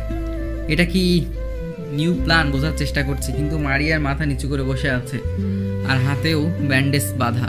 ওকে দেখে মনে হচ্ছে পৃথিবীর সবচেয়ে ভদ্র মেয়েটা হয়তো ও। থাক বেআইন, ওকে বকার দরকার নেই। আজকে রাতেই তাহলে ওদের বিয়ে দিয়ে দেই, কি বলেন?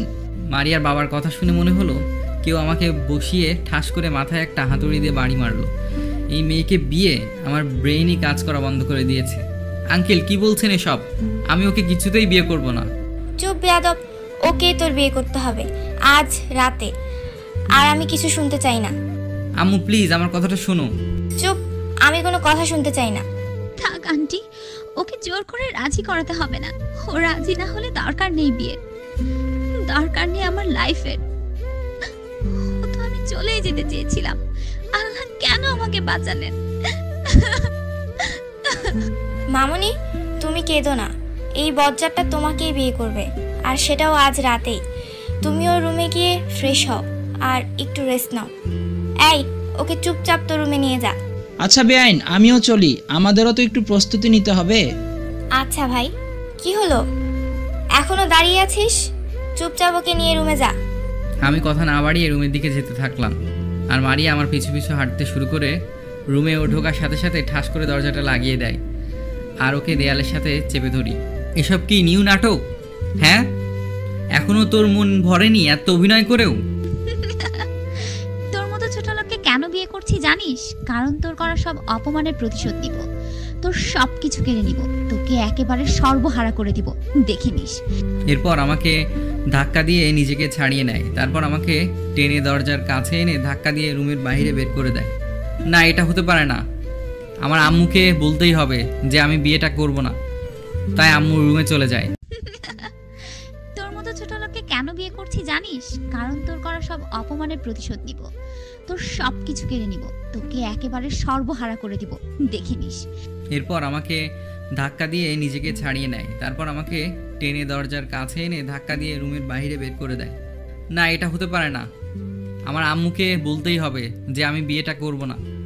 তাই আম্মু রুমে চলে যায়। আম্মু। কিছু বলবি? ওকে বিয়ে করবি না এটা ছাড়া অন্য কিছু থাকলে বল। আম্মু তুমি কেন ওকে বউ বানাতে চাও বলো তো? তুমি ও সম্পর্কে কিছুই জানো না। আমার যতটুকু জানার আমি জেনেই নিয়েছি, তোর কিছু বলতে হবে না। তুই এখন যা, আমাকে কাজ করতে দে। আমি নিরাশ হয়ে ছাদের এক কোনায় বসে পড়ি। আজকে আকাশ মেঘলা, হয়তো আমার মনের মতো তারও মন খারাপ। সারা সকাল থেকে সেখানে বসে আছি, এখন দুপুর হতে চললো, অথচ আম্মু একটা বারও আমার খোঁজ করলো না। আমি যে সকাল থেকে কিছু খাইনি সেদিকেও খেয়াল নেই। এদিকে পেটে ক্ষুধায় চোচো করছে। যা একটু নিচে গিয়ে দেখি, নিচে যাওয়ার সাথে সাথে মা আমার সামনে এসে রাগে একটা লুক নিয়ে দাঁড়ায়। তোর কি কোনো কাণ্ডজ্ঞান নেই? কোথায় ছিলি? মেয়েটা তোর জন্য না খেয়ে বসে আছে। আমার জন্য না খেয়ে থাকতে কি আমি বলেছি? চুপচাপ ওকে ডেকে নিয়ে খেতে আয়। ধুর, আর ভালো লাগে না। রুমে গিয়ে অবাক হয়ে দেখি মারিয়া বসে বসে বিরিয়ানি খাচ্ছে। এ কি, আম্মু তো বললো আপনি আমার জন্য না খেয়ে বসে আছেন। তোর মতো ছোট লোকের জন্য না খেয়ে বসে থাকবো? তুই এটা ভাবলি কি করে? আমার ভাবনা ভুল হয়েছে। আমার ভালো লাগছিল না, তাই আমি গিয়ে বিছানায় শুয়ে পড়লাম। ঘুম থেকে উঠে দেখি সন্ধ্যা হয়ে গেছে আর বাবাও আমার রুমে বসে আছে। কি হলো, তোর ঘুম ভেঙেছে? কিছু বলবা? এই নে, এগুলো পড়ে নিচে আয়, সবাই অনেকক্ষণ ধরে অপেক্ষা করছে। কিন্তু বাবা। কোনো কিন্তু নয়, রেডি হয়ে নিচে আয় তাড়াতাড়ি। শেষমেশ বাধ্য হয়ে বিয়েটা করতেই হলো। এখন ছাদে দাঁড়িয়ে ভাবছি জীবনটা হয়তো এবার শেষ হয়ে গেল। রাত 11:30-এর দিকে রুমের দরজা খুলে ভিতরে প্রবেশ করলাম। দেখি মারিয়া বিছানায় শুয়ে আছে। আমিও বিছানায় শুতে যাব, তখনই এই তুই কি করছিস এখানে? ঘুমাচ্ছিস কেন? তো কোথায় ঘুমাবো? সোফায় গিয়ে শুয়ে পড়। আমার রুম, আমার বাসা, আমার খাট, সো আমি খাটেই ঘুমাবো। দরকার হলে আপনি সোফায় গিয়ে শুয়ে পড়ুন। মারিয়া উঠে একটা বালিশ নিয়ে সোফায় গিয়ে শুয়ে পড়লো। আমিও ঘুমিয়ে পড়েছি। তখনই কেউ এসে বিছানায় শুয়ে পড়লো। এ কি, আপনি আবার বিছানায় কেন এসেছেন? আমার ওখানে অনেক ভয় লাগছিল। এত সাহসী আপনি, আবার আপনার ভয় লাগছে? শুনে অবাক হলাম। কথা না বাড়িয়ে চুপচাপ শুয়ে পড়ো। আমি মাঝখানে একটা কোল বালিশ দিয়ে দিলাম। ভুলেও এটার ওপারে আসার চেষ্টা করবেন না, ওকে? আরে এটা তো আমার বলার কথা। এখন আমাকে ঘুমাতে দিন। তো বারণ করেছে কে?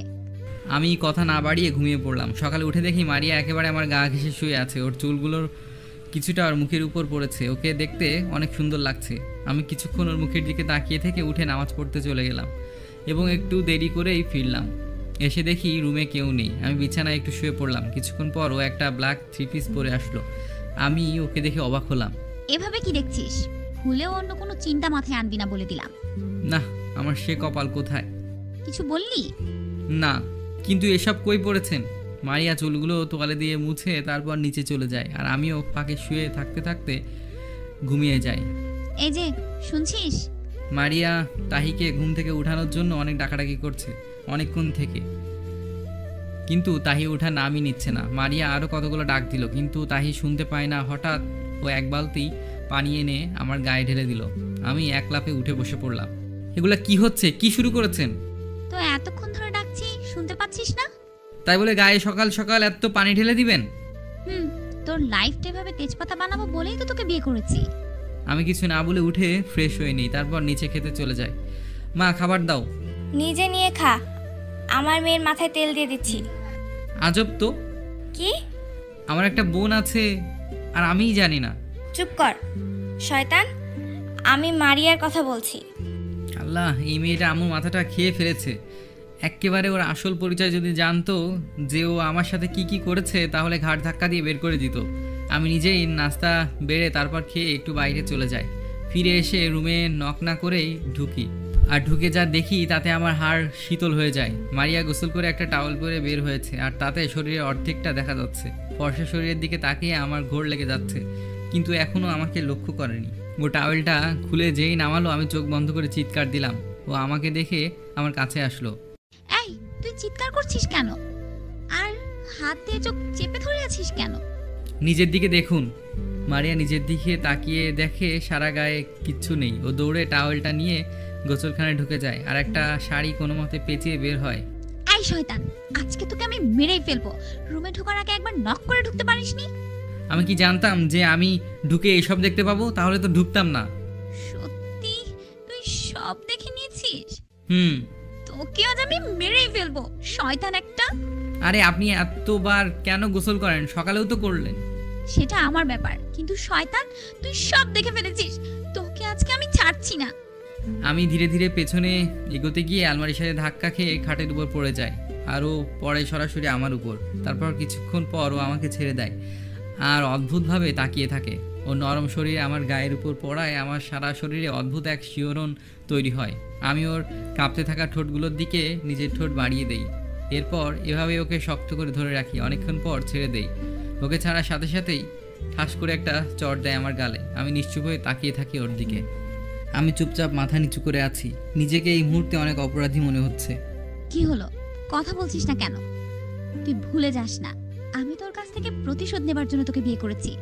স্বামীর অধিকার দেখাবি না আমার কাছে। নেক্সট টাইম এরকম টাচ বা ছোঁয়ার চেষ্টা করলে তোর খবর আছে বলে দিলাম। এটা বলে মারিয়া রুম থেকে চলে যায়। আমি আস্তে উঠে বারান্দায় গিয়ে বসি। খুব খারাপ লাগছে নিজের কাছে। কেন যে ওকে টাচ করতে গেলাম? কিন্তু ওর মায়াবী চোখের স্নিগ্ধ শীতল চাহনি আর কাঁপতে থাকা লালচে ঠোঁটগুলো দেখে নিজেকে কন্ট্রোল করতে পারিনি। কিন্তু তাই বলে আমাকে এভাবে শাস্তি পেতে হলো। বারান্দায় বসে ভাবছি, আমি কি কোনো সময় কারোর সাথে অন্যায় করেছি যে আল্লাহ আমাকে এত বড় শাস্তি দিচ্ছেন? প্রথমে ভালোবাসার অভিনয়, তারপরে প্রতিশোধ নেবার জন্য বিয়ে। এসব করে কি ও অনেক শান্তি পাচ্ছে? আচ্ছা, ও কি জানে বিয়ে মানে কি? বিয়ে কোনো ছেলে খেলা না। বিয়ে হলো সেই বন্ধন যা দুটি হৃদয়কে বাঁধে, দুটি পরিবারকে বাঁধে। আচ্ছা, ও যে আমার সাথে প্রতিশোধ নেওয়ার জন্য এত বড় একটা বন্ধনে জড়িয়ে ফেলছে তা কেউ জানে? আচ্ছা, আমার ভালোবাসা তো ভুল ছিল না। এখন ওকে দেখলে বুকটা শিরশিরে ব্যথা অনুভব হয়, কিন্তু বলতে পারি না। ওর অভিনয়গুলোর সামনে আমার ভালোবাসা অনেক নিচে চাপা পড়ে গেছে। ওখানে কিছুক্ষণ বসে এসব কথা ভেবে নিচে চলে যাই। যাবার সাথে সাথেই, এই, তোমার এখন আসার সময় হলো? কতক্ষণ আগে না তোমাকে ডেকে আসলাম, আর তুমি এখন এসেছো? মা, দেখেন না আপনার ছেলে এখন আমার উপর অভিমান করে আছে, আমার সাথে কথা বলছে না। বৌমা, তুমি চিন্তা করো না, আমি থাকতেও কিছুতেই তোমার উপর রাগ করে থাকতে পারবে না। ওকে পিটিয়ে ছাল তুলে দিব। বাবা, আপনি এসে গেছেন, খেতে বসুন। মা, আমরা খুব লাকি যে এমন সোনার টুকরো একটা বউ পেয়েছি। আর এই গর্ধবটা তো বিয়েতেই রাজি হচ্ছিল না। থাক আব্বু, ওকে বকবেন না প্লিজ।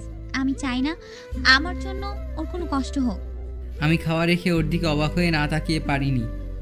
কি সুন্দর অভিনয় করে যাচ্ছে সবার সামনে। বাবা মা সবার সাথে অনেক ভালো ব্যবহার করে, শুধু আমার সাথেই এমন করে। কি হলো, তুমি খাওয়া ছেড়ে তাকিয়ে আছো কেন? আরে তোমার প্লেট তো খালি, সেটা আমাকে বলতে এত লজ্জা পাচ্ছ কেন তুমি? মারিয়া আমার প্লেটটাতে অনেকগুলো গোস্তের টুকরা দিয়ে দেয়। আরে এতগুলো আমি খেতে পারবো না কি? আরে তুমি একা খাবে কে বলেছে? আমিও তো তোমার সাথেই খাবো। হুম, কি হলো, এভাবে তাকিয়ে আছো কেন? মা প্লিজ আপনার ছেলেকে বলুন আমাকে খাইয়ে দিতে। এই, তোর কি কাণ্ড জ্ঞান নেই? মেয়েটা এত করে বলছে খাইয়ে দিতে, আর তুই দিচ্ছিস না কেন? আম্মু ধমক শুনে আমি ওর দিকে এক লোকমা ভাত এগিয়ে দিলাম, আর ও সেটা তৃপ্তি ভরে খেলো। ওকে যত দেখছি ততই ওর প্রতি সুপ্ত অনুভূতিগুলো নাড়া দিয়ে উঠছে। ওকে এখন একদম পিচ্চিদের মতো লাগছে। আমি হাঁ করে ওর দিকে তাকিয়ে আছি। এভাবে কি দেখছো? আমাকে খাইয়ে দাও। ও হ্যাঁ, বাবা মা আমাদের অবস্থা দেখে হাসতে লাগলো, আর আমি অবাক হয়ে ওর দিকে তাকিয়ে আছি। কি সুন্দর অ্যাক্টিংটাই না করে যাচ্ছে, তবুও বাবা মায়ের সাথে ভালো বিহেভ করছে, এতেই আমি খুশি। তাহি, খাওয়া হলে আমার রুমে আসিস, তোর সাথে কিছু কথা আছে। বাবা খাওয়া শেষ করে হাত মুছতে মুছতে বলল, আচ্ছা বাবা। তারপর মারিয়াকে খাওয়ানো শেষ করে আমি হাত ধুয়ে বাবার রুমে চলে যাই। বাবা আসবো? ও হ্যাঁ, আয়। কিছু বলবে? হ্যাঁ জানি, তুই আমার উপর অনেক অভিমান পোষণ করে রেখেছিস, অনেক রেগে আছিস। তোর লাইফের সবচেয়ে হ্যাপি মোমেন্টগুলোতে আমি তোর পাশে ছিলাম না, কিন্তু বাবা বিশ্বাস কর, তোকে একটা বেটার লাইফ দেওয়ার জন্য আমি এটা করেছি। আমি তো এসব কিছুই চাইনি, আর আমার তোমার প্রতি কোনো এক্সপেকটেশনও নেই, আর অভিমান তো অনেক দূরের কিছু। শোন, তোকে আজ আমার জীবনের কাহিনী বলি। আমি বিলং করতাম একটা মিডল ক্লাস ফ্যামিলি থেকে। আমার বাবা ছিলেন একজন সামান্য কর্মকর্তা। 10 বছর বয়সে আমার বাবা মারা যায়। তখন বিশ্বাস করার মতো কেউ ছিল না আমাকে, তোর ফুপিকে আর আমার মাকে দেখার মতো। মা মানুষের বাসায় কাজ করে আমাদের ফ্যামিলি মেনটেন করতেন। অনেক টেনে পুষে চলতো আমাদের, কিন্তু আমি যখন অনার্স ফাইনাল ইয়ারের এক্সাম দিব তখন মাও মারা যায়। এদিকে তোর মায়ের সাথে আমার সম্পর্কের তখন 4 বছর। কি করব কিছুতেই বুঝতে পারছিলাম না। ওর বাসা থেকে ওকে বারবার বিয়ের জন্য তাড়া দিচ্ছিল। শেষে ওর কথায় রাজি হয়ে একদিন ওর বাবার সাথে দেখা করতে যাই। ওর বাবা আমার ফ্যামিলি স্ট্যাটাসের কথা শুনে আমাকে হেসে উড়িয়ে দেয়, আর বলে দেয় যে এমন ছেলের কাছে সে কিছুতেই মেয়ে বিয়ে দিবে না। আমি তোর মায়ের সামনে গিয়ে দাঁড়াই।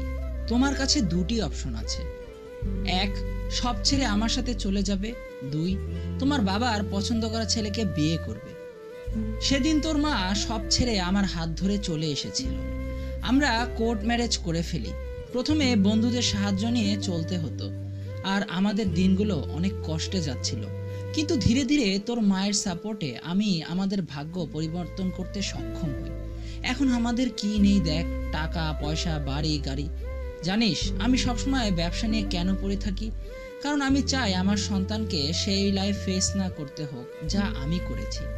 আমি সবসময় তোকে সুখী দেখতে চেয়েছি, কিন্তু আমি পারিনি তোর কাছে ওয়ার্ল্ডের বেস্ট ড্যাড হতে। আমি পারিনি তোর হাত ধরে হাঁটা শিখাতে। আমি পারিনি তোর হ্যাপি মোমেন্টে তোর পাশে থাকতে। দয়া করে আমাকে ক্ষমা করে দিস বাবা। আব্বু কেঁদে দেয়, আমিও কেঁদে দেই। তার লাইফে এত কষ্ট আছে তা কোনো সময় জানতে পারিনি। দৌড়ে গিয়ে তাকে জড়িয়ে ধরি।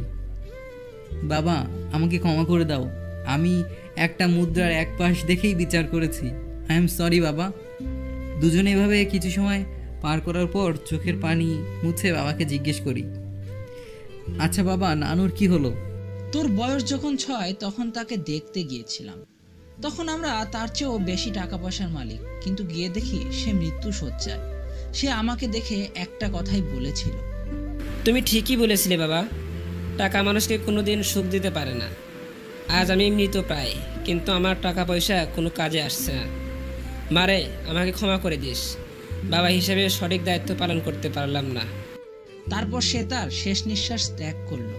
কিন্তু তার মৃত্যুর পরে আমরা জানতে পারলাম সে মারা যাবার আগে সব সম্পত্তি তোর নামে লিখে গিয়েছে, আর একটা চিঠি আমাদের হাতে তুলে দিল। চিঠিটা খুলে শুধু লেখা দেখতে পেলাম, তোমাদের জন্য কিছুই করতে পারলাম না, তাই আমার সব সম্পত্তি আমার নানু ভাইয়ের নামে লিখে গেলাম। প্লিজ তোমরা না করবে না, এটাই বৃদ্ধের শেষ ইচ্ছা। এতদিন সেই কোম্পানিও আমিও দেখাশোনা করতাম, কিন্তু এখন আর পারি না। বয়স হয়ে গেছে, এখন দৌড়াদৌড়ি করতে খুব কষ্ট হয়।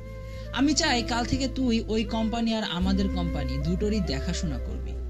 বাবা, আমি তো এখনো অনেক ছোট আর এখনো কিছু বুঝি না, আমি কিভাবে পারবো? সেটা আমার পিয়ে তোকে সব বুঝিয়ে দিবে, আর একসময় সব দায়িত্ব তো তোকে নিতেই হবে। সো আমি চাই তুই এখন থেকেই শুরু কর সব, আর আমি তো আছি তোকে সব বুঝিয়ে দেবার জন্য। বাট আমার পড়ালেখা? ব্যবসা আর পড়ালেখা পাশাপাশি চলবে, তাতে কি। আচ্ছা, আমি এখন আসি। শোন, এগুলো তোর জন্য কালকে, এগুলো পরে অফিসে যাবি। আচ্ছা। রুমে এসে দেখি মারিয়া ঘুমিয়ে পড়েছে, তাই চুপচাপ বিছানার একপাশে ঘুমিয়ে পড়লাম। সকালে উঠে দেখি গত রাতের মতো মারিয়া আবার আমার বুকের মাঝে চুপচাপ শুয়ে আছে। ও ঘুম থেকে উঠে এই অবস্থায় দেখে আমাকেই দায়ী করবে, তাই আমি ওকে ছাড়িয়ে নামাজ পড়ে কিছুক্ষণ হাঁটাহাঁটি করি ছাদে। এরপর নিচে যাই, দেখি মারিয়া আম্মুর সাথে রান্না করছে। শোন তাহি, তাড়াতাড়ি ফ্রেশ হয়ে নিচে আয়। আজ এমনিতেই তোর লাইফে অনেক ইম্পর্টেন্ট একটা দিন। রুমে গিয়ে ফ্রেশ হয়ে খালি গায়ে একটা ট্রাউজার পরে বের হই। ওদিকে মারিয়া অবাক হয়ে তাহিয়ের খালি গায়ের দিকে তাকিয়ে আছে। তার তাকিয়ে থাকতে থাকতে ঘোর লেগে যাচ্ছে। ফর্সা শরীর, পেশিবহুল বডি আর বুকের মাঝখানে দুটো কালো তিল। মারিয়া চোখ ফিরাতে পারছে না। এই যে, আপনি এখানে কি করছেন? চা দিতে এসেছিলাম। লাগবে না আপনার চা, যান এখান থেকে। আমারও কোনো শখ হয়নি আপনাকে চা দেব, ওকে? নেহাত মা পাঠিয়েছে, না হলে কিছুতেই আসতাম না। আমি বাবার দেয়া প্যাকেটটা খুলে ড্রেসগুলো পরতে শুরু করি। পরা শেষ হলে আয়নার সামনে গিয়ে অবাক হই, এটা আমি না অন্য কেউ। আমি নিজেই নিজেকে চিনতে পারছি না। এরপর চুলগুলো ঠিক করে নিচে খেতে চলে যাই। অন্যদিকে মারিয়া তাহিকে আসতে দেখে হাঁ করে তাকিয়ে আছে। ব্লু ব্লেজার, নিচে সাদা শার্ট ইন করা, ব্লু প্যান্ট আর বাদামি জুতো, হাতে ওয়াচ, আর চুলগুলো সুন্দর করে সাজানো, আর দাড়িগুলো সুন্দর করে ছোট করেছে। মারিয়ার অবাক হবারই কথা, যে সবসময় থার্ড ক্লাস টাইপের কাপড় পরে সে আজ এরকম কাপড় পরেছে। স্ট্রেঞ্জ। মারিয়া এখনও চোখ ফেরাতে পারছে না, কিন্তু তার পাশ দিয়ে হেঁটে চলে যায়। তখন তার ধ্যান ভাঙে। আমি নাস্তা করে বাসা থেকে বের হব, তখনই এই শোন। হ্যাঁ বাবা, বলো। এই নে চাবি। কিন্তু কিসের? বাইরে গিয়ে অবাক হয়ে দেখি আমার সবচেয়ে পছন্দের গাড়িটা বাইরে রাখা। বাবা, এটা কার? তোর জন্য। সত্যি? আমার বেটা এখন 2টা কোম্পানির মালিক, তাকে গাড়ি না দিলে কি চলে? আমি আব্বু আম্মুকে সালাম করে তাদের বিদায় জানিয়ে চলে আসি। তখনই দেখি মারিয়া অবাক করা দৃষ্টিতে আমার দিকে তাকিয়ে আছে, কিন্তু আমি সেদিকে ভ্রুক্ষেপ না দিয়ে গাড়ি নিয়ে বের হই। অফিসে যাওয়ার সাথে সাথে সবাই আমাকে দাঁড়িয়ে সালাম দেয়, অনেকে কংগ্রাচুলেশন জানায়। বাবার পিয়ে আমাকে আমার কেবিনে পৌঁছে দেয়, তারপর সে বাইরে চলে যায়। আমি দেখি কেবিনটা অনেক সুন্দর করে গোছানো, আর জিনিসপত্র খুব কম, আর ডেকোরেশনটাও খুব সুন্দর। কিছুক্ষণ পর আমি ব্লেজারটা খুলে উল্টো দিকে ঘুরে শার্টের হাত ভাঁজ করছিলাম, তখনই কেউ রুমে আসে। May I come in sir? Yes, come in. Sir, sorry to late, কিন্তু ঢাকা শহরে এত জ্যাম, কি করব sir? By the way, congratulation sir. ওর গলা পরিচিত মনে হচ্ছিল। আমি পেছনের দিকে তাকিয়ে হাঁ হয়ে যাই, আর ও আমার মুখের দিকে কিছুক্ষণ তাকিয়ে থেকে তেড়ে আসে আমার দিকে। কুত্তা, আজ তোকে আমি মেরেই ফেলবো। আরে করছিস কি? মেরে ফেলার প্ল্যান বানিয়ে এসেছিস? By the way, what a surprise! এতদিন পর দেখা, তাও এভাবে। তোর সারপ্রাইজ তোর কাছে রাখ। আমি আজ তোর ঘাড় মুটকে চিবিয়ে খাবো, তোর রক্তে গোসল করবো হারামি। ও, আপনাদের ওর পরিচয় দিয়ে দেই। ও হলো মাইশা রহমান মীরা, আমার ছোটবেলার বান্ধবী। ক্লাস 5-এর পর আর ওর সাথে দেখা হয়নি, কারণ তখন আমরা ওই এলাকা থেকে বাসা ছেড়ে চলে আসি। কিন্তু আজকে এত বছর পর দেখে অবাক হয়ে যায়। কিরে, কথা বলছিস না কেন? তা তোর কি খবর? কেমন আছিস? ভালোই আছি। তোর কি খবর? আমিও ভালো আছি। এই, আন্টি কেমন আছে? ভালো আছে। আচ্ছা, তুই এখানে কিভাবে? আরে, পড়াশোনার পাশাপাশি এই কোম্পানিতে চাকরি নিয়েছি, কারণ পড়াশোনা শেষ হলে আব্বুর অফিসে যোগ দেব, তাই এখানে জব করে অভিজ্ঞতা বাড়াচ্ছি। ও আচ্ছা। তা স্যার, আপনি এখন থাকুন, আমি আমার কাজে যাই, অনেক কাজ জমা পড়ে আছে। ওকে, কিন্তু শোন, আমাকে স্যার বলার দরকার নেই, নাম ধরেই ডাকবি, কেমন? ওকে। মীরা চলে গেলে অফিসের ফাইলগুলো একটু দেখছিলাম, তখনই আব্বুর পিয়ে এসে আমাকে বুঝিয়ে দিল কিছু কাগজপত্র। দুপুরে লাঞ্চের টাইমে ভেবেছিলাম মারিয়াকে একবার ফোন দিব, কিন্তু তারপর ভাবলাম ফোন দিলেই তো অপমান করবে, তাই আর ফোন দেওয়া হলো না। লাঞ্চের টাইমে মীরা এসে হাজির। তা স্যার, আপনি কি খেতে যাবেন না? ও এদিকে আয় তো প্লিজ। বলুন স্যার। আউ, এটা কি করছিস? আহা, খুব লাগছে, প্লিজ ছেড়ে দে। তোকে না স্যার বলতে বারণ করেছিলাম, তারপরে স্যার কেন বললি? আমার ভুল হয়ে গেছে, প্লিজ আমাকে ছেড়ে দে। মনে থাকে যেন। মনে থাকবে। আসলে ব্যাপারটা হলো, মীরা আমার কাছে আসতেই ওর কান টেনে ধরি, তাই ও এমনটা বললো। আচ্ছা চল লাঞ্চ করতে যাই। ওকে, বাট কি? না কিছু না, চল। খাবার সময় মীরা এত বকবক শুরু করেছে যে মাথা ব্যথা হবার উপক্রম। না পারছি ওর জন্য শান্তিতে খেতে, না পারছি উঠে যেতে। এই মেয়েটা সেই ক্লাস 1 থেকে বাচালদের সেরা। ভেবেছিলাম এতদিনে হয়তো ঠিক হয়ে গেছে, কিন্তু না, সেই একই মতো আছে। আগের চেয়ে আরও বেশি বাচাল হয়েছে। বিকেলে অফিস শেষ করে বাসায় চলে যায়। বাসায় যেতেই আম্মুর প্রশ্ন শুরু। কি রে, তোর ফোন অফ কেন? কতগুলো ফোন করেছে জানিস? কই? এরপর ফোন হাতে নেবার পর দেখি সত্যিই বন্ধ। ও ফোন ব্যাটারি ডেড, তাই হয়তো বন্ধ হয়ে আছে। দুপুরে খেয়েছিস? আচ্ছা, মারিয়াকে নিয়ে ওদের বাসায় গিয়ে 2 দিন ঘুরে আয়। ওর বাবা ফোন দিয়ে যেতে বলেছে। সেটা তো একা গেলেই পারে, আমাকে কি দরকার? মেয়েটা এখন এইবারের বউ, তাই তোকেও ওর সাথেই যেতে হবে। আর এখন চুপচাপ গিয়ে ফ্রেশ হয়ে ওকে নিয়ে ওর বাড়িতে দিয়ে আয়। যত সব। এটা বলে রাগে কোটটা সোফায় ছুঁড়ে মেরে রুমে গেলাম। গিয়ে দেখি মহারানী আগেই রেডি হয়ে বসে আছেন। এসব কি? হ্যাঁ, একা যেতে পারেন না? তোকে নেবার কোনো শখও হয়নি। বাবা তোকে না নিয়ে যেতে বললে আমি একাই চলে যেতাম। ফ্রেশ হয়ে এসে দেখি সে চোখে কাজল দিচ্ছে। কালো শাড়ি, চোখে কাজল, খোলা চুল, হালকা একটু সাজ, সব মিলিয়ে দারুণ লাগছে। ফর্সা শরীরে কালো শাড়িটা দারুণ মানিয়েছে। আমার অবাধ্য চোখ দুটো বারবার ওর দিকে চলে যাচ্ছে। ইস, এখন যদি ওকে পেছন থেকে জড়িয়ে ধরে ওর ঘাড়ের চুলগুলো সরিয়ে ওর পেটে হাত দিয়ে জড়িয়ে ধরে ওর ঘাড়ে নিজের ভালোবাসার পরশ দিতে পারতাম। বাট আমার ইটের বাঁধানো কপালে তো সেটা নেই। ছুঁয়ে দিতে গেলেও অপমান করে দিবে। তাই নিজেকে সামলে বাইরে গিয়ে মায়ের কাছ থেকে বিদায় নিয়ে গাড়ি বের করলাম। ও আমার পেছন পেছন আসলো। মা, আপনি সাবধানে থাকবেন কেমন? ওষুধগুলো ঠিক মতো নেবেন আর বাবার খেয়াল রাখবেন, ঠিক আছে?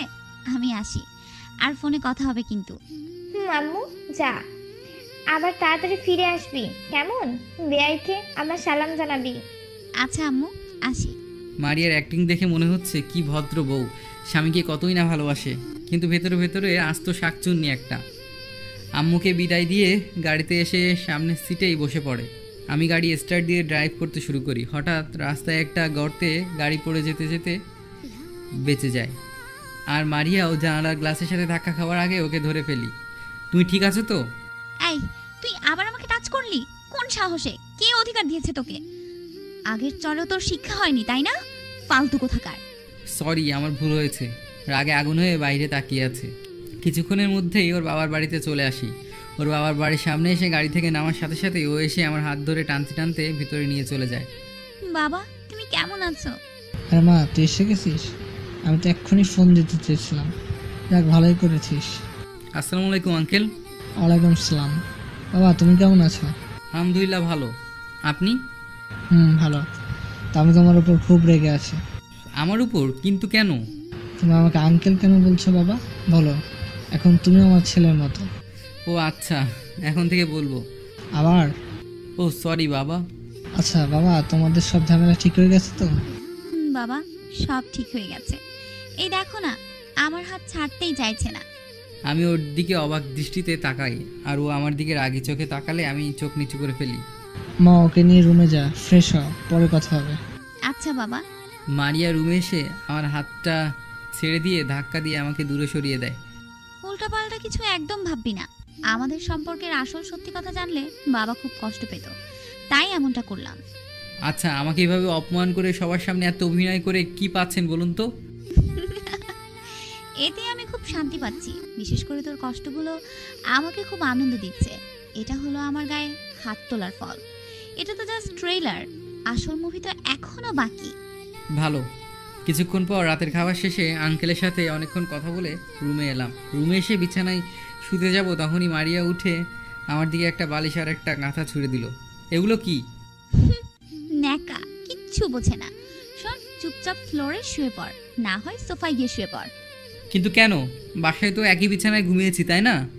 ওটা ছিল তোদের বাসা আর এটা আমার, সো আমি যা বলবো তাই হবে। আমি আর কথা না বাড়িয়ে চুপচাপ ফ্লোরে শুয়ে পড়লাম। অনেক শীত লাগছে, শীতে কাঁপছি, কিন্তু কিছু করার নেই। তাই একসময় চোখটা বুঝে আসলো। এদিকে মারিয়া রাতে উঠে দেখে তাহি কাঁপছে। যদিও মারিয়া ওর কাছে প্রতিশোধ নিতে চায়, তবুও মারিয়ার মনে হচ্ছে এটা বেশি বেশি হয়ে যাচ্ছে। তাই সে একটা কম্বল তাহিয়ের গায়ে দিয়ে দেয়। তারপর সেও ঘুমিয়ে পড়ে। সকাল সকাল উঠে দেখি আমার গায়ে কম্বল দেয়া। আমি একটু অবাকই হলাম, কম্বল আসলো কোথা থেকে? কিন্তু কিছুক্ষণ পর মারিয়া ওয়াশরুম থেকে বের হয়। আচ্ছা, রাতে কি কম্বল আপনি দিয়েছিলেন? হুম। অনেক ধন্যবাদ। ও হ্যালো, এত খুশি হবার কিচ্ছু নেই, ওকে? তুই মারা গেলে কার কাছ থেকে প্রতিশোধ নিব? তাই শত্রু হয়েও তোকে বাঁচানোর কাজটা করেছি, বাস এতটুকুই।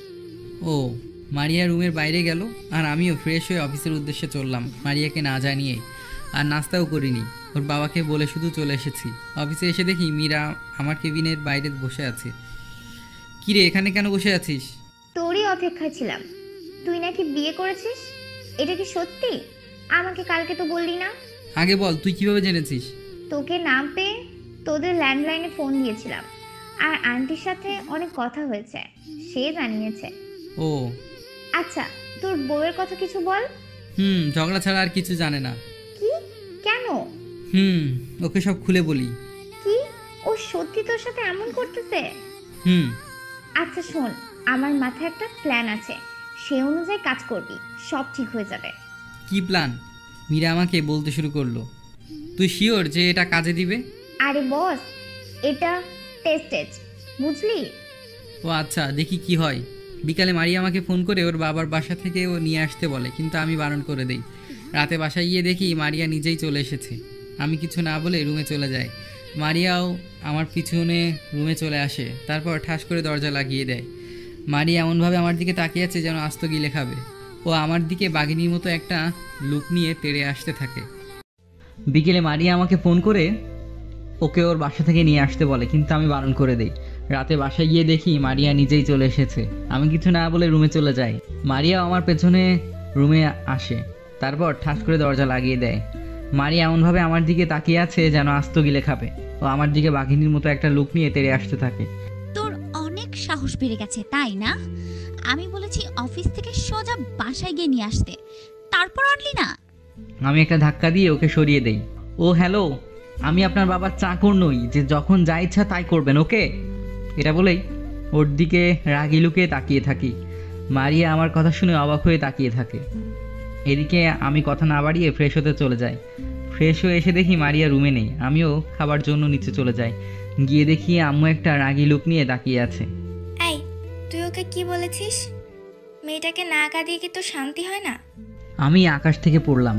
মনে হয় ওর দিকে তাকিয়ে দেখি সত্যিই কান্না করছে। আমার বুঝতে বাকি রইল না এটা তার অভিনয়। দেখুন না মা, শুধু বলেছিলাম বাবার বাসা থেকে নিয়ে আসতে, আর কালকে কলেজে একসাথে যাব, সেই জন্য আমাকে কত কিছু শুনিয়ে দিল। থাক মা, কান্না করো না। এই শয়তানটা কালকে নিজেই তোমাকে নিয়ে যাবে, তুমি চিন্তা করো না। আমি হাঁ করে তাকিয়ে আছি, কি অভিনয়টাই না করতে পারে। কি হলো শাহজাদা, আপনি দাঁড়িয়ে রইলেন কেন? আপনার খাবার টেবিলে দেওয়া আছে, খেয়ে আমাকে উদ্ধার করেন। আমি অবাক হয়ে গেলাম। এই মেয়েটা কিছুদিনের মধ্যেই আম্মুকে তার নিজের দখলে করে নিয়েছে। আমি কথা না বাড়িয়ে চুপচাপ খেয়ে রুমে চলে যাই। কিছুক্ষণ পর মারিয়া রুমে আসে। কি হলো, কেমন দিলাম বল? শোন, এই মারিয়ার সাথে কোনোদিন পাঙ্গা নিবি না, বুঝলি? বাবা মায়ের মুখের দিকে তাকিয়ে তোর সব অত্যাচার সহ্য করছি, না হলে তোকে ঘাড় ধাক্কা দিয়ে বের করে দিতাম, মনে মনে বলছি। আই সর, আমি ঘুমাবো। তো ঘুমান, বারণ কে করছে? এইভাবে চার হাত পা ছড়িয়ে ঘুমালে আমি ঘুমাবো কোথায়? সেটা আপনার ব্যাপার, তবে আমি আজ থেকে এভাবেই ঘুমাবো। তো কি করবো এখন? সোফা অথবা নিচে যে কোনো এক জায়গায় শুয়ে পড়ুন। বাই দ্য ওয়ে, এটা আমার বাড়ি, আমার যা ইচ্ছা তাই করব। প্রতিশোধ নিচ্ছিস? বলতে পারেন। আমি তোকে দেখে নিব। আমি তো মহা খুশি ওকে জব্দ করতে পেরে। অনেকক্ষণ হলো মারিয়া ঘুমিয়ে গেছে, কিন্তু ওর দিকে তাকিয়ে দেখলাম শীতে কাঁপছে, আর কাঁথাটাও সরে গেছে। তাই কাঁথাটা ওর গায়ে ভালোভাবে জড়িয়ে দিলাম, আর ওর দিকে তাকিয়ে আছে অবাক হয়ে। ডিম লাইটের আলোতে ফর্সা চেহারাটা অদ্ভুত মায়াবী লাগছে। অবাধ্য চুলগুলো ওর মুখটাকে আড়াল করে রেখেছে। আমি ওর চুলগুলো সরিয়ে দিয়ে ওর কপালে ঠোঁট দুটো ছুঁয়ে দেই। আরও কিছুটা কেঁপে উঠে আমাকে জড়িয়ে ধরে ফেলে। ওর জড়িয়ে ধরায় নিজের মাঝে অদ্ভুত একটা শিহরণ হচ্ছে। এরকমভাবে থাকলে নিজেকে হয়তো কন্ট্রোল করতে পারবো না, তাই ওকে ছাড়িয়ে দেই। কিন্তু ছাড়াতে গিয়ে দেখি আরেক বিপত্তি। কোলবালিশ ভেবে আমাকে আরও শক্ত করে জড়িয়ে ধরেছে।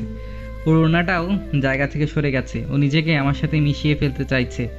আমি কিছুক্ষণ এভাবে থাকলে হয়তো কিছু ঘটে যাবে, তাই ওকে অনেক কষ্টে ছাড়িয়ে কপালে ভালোবাসার পরশ দিয়ে বিছানায় গিয়ে শুয়ে পড়ি। সকালে উঠে ফজরের নামাজ আদায় করে আবার শুয়ে পড়ি বিছানায়। কিছুক্ষণ পর মনে হলো কেউ আমার গায়ে এক বালতি পানি ছুড়ে দিল, তাই এক লাফে উঠে পড়লাম। এ কি করছেন এসব? আমাকে সোফায় ঘুম পাড়ানোর শাস্তি এটা, বুঝলি? সকালবেলা এইভাবে পানি পড়ায় মেজাজটা চরম বিগড়ে গেল। উঠে ওকে দেয়ালের সাথে গিয়ে চেপে ধরি। এখন আমি যেটা করব সেটাও তোর একটুও পছন্দ হবে না। আমি ওর কোমর জড়িয়ে ধরে ওকে নিজের কাছে টেনে নেই। দেখ দেখ, ভালো হচ্ছে না কিন্তু। বেশ ভালো হচ্ছে, আমরা তো স্বামী স্ত্রী, তাই না? এসব ভালোই হচ্ছে। আমি কিন্তু চিৎকার করব। তো করো, সবাই ভাববে আমরা ফ্যামিলি প্ল্যানিং করছি। আমি মারিয়ার দিকে এগোতে লাগলাম। ওর পুরো শরীর কাঁপছে আর ও ভয়ে চোখও বন্ধ করে ফেলেছে। আমি ওর দিকে এভাবে কিছুক্ষণ তাকিয়ে থেকে ছেড়ে দিয়ে ফ্রেশ হতে চলে গেলাম। ফ্রেশ হয়ে একটা black shirt plus black blazer আর ব্ল্যাক প্যান্ট পরে বের হলাম। সব কিছু ব্ল্যাক, ঘড়ি, শু, এমনকি সানগ্লাসটাও।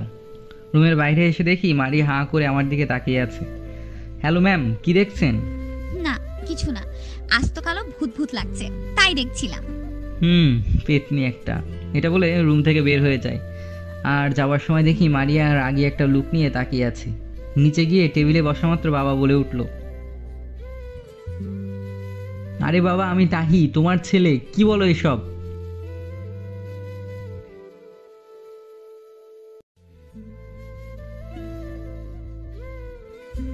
এখন আমি একজন বিজনেসম্যান আর আমার এসব পড়া উচিত। বাদ দাও তো বাবা। আমার খাওয়া হতে না হতেই মারিয়াও এসে খাওয়া শুরু করলো। তবে আমি সেদিকে না তাকিয়ে নিজের মতো খেতে লাগলাম।